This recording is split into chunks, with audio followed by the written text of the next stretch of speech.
Hi there, I'm Ben Morton and welcome to the Leaders Kitbag, your go-to podcast for practical leadership insights in just 6 minutes. In each episode, we tackle real challenges faced by leaders and managers, offering actionable tools and strategies you can take away and immediately apply.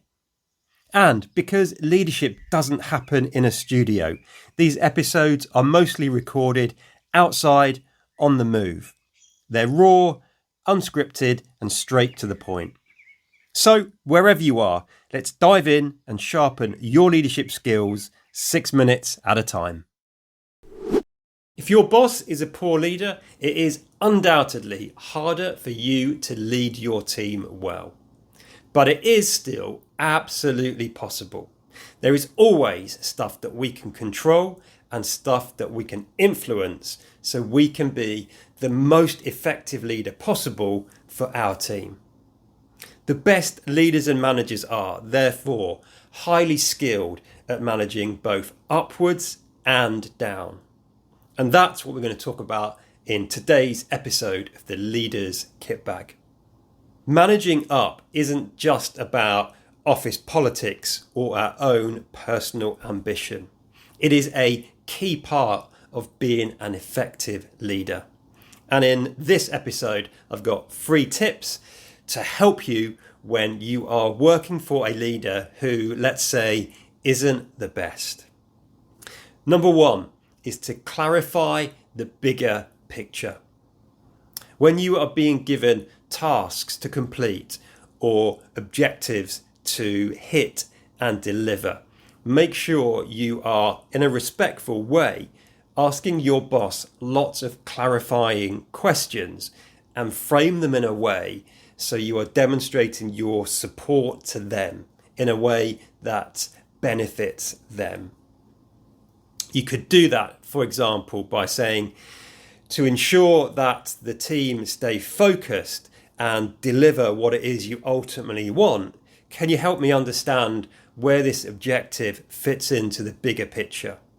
Or it could be, what is the ultimate outcome you are looking to achieve here and why? By asking these sorts of questions, it helps your leader to clarify their thinking and nudges them towards effective prioritization. Number 2 is to seek out feedback. One of the things that poor leaders often don't do is to share effective feedback with their teams. So, if you find yourself working in a feedback vacuum, which is really tough for you and your team, you can be proactive by asking for feedback. And once again, frame this in a way that helps your boss. You could do that by asking things like simple things, such as, okay, can I just check? This is what we're doing so far. Are we on track with this? Similarly, you could say when you are delivering an objective or debriefing your boss, can you share just one thing with me that me and the team could do better next time round? And you could potentially add on the back of that to make your life easier. So that is the second tip, to actively seek out feedback. And the third one is to share the wins and successes that are happening within your team.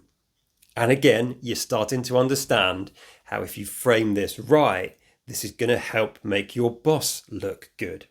And if our boss is happy and looking good, then our life is going to be easier.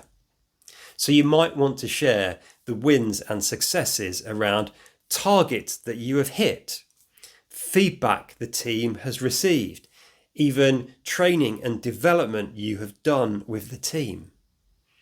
And a bonus tip here to ensure this gets down to the team, you could even make the request when they're in a good mood for them to swing by the team and share some praise. Or if it's easier, just ask them to send a thank you or well done email to the team. And if it's unlikely that your boss is going to do this, You could take a tip from people seeking product reviews, and you could even write the review yourself and ask them to just tweak it in their own language and then send it. So there you go, 3 tips for effectively managing your own boss. If you found this episode of the Leaders Kitbag useful, then you can subscribe to my Leaders Kitbag newsletter by heading over to my website at www.ben-morton.com. That's it for this episode of the Leaders Kitbag. As always, look after yourself and those you've got the privilege and responsibility to lead. Until next time, lead on.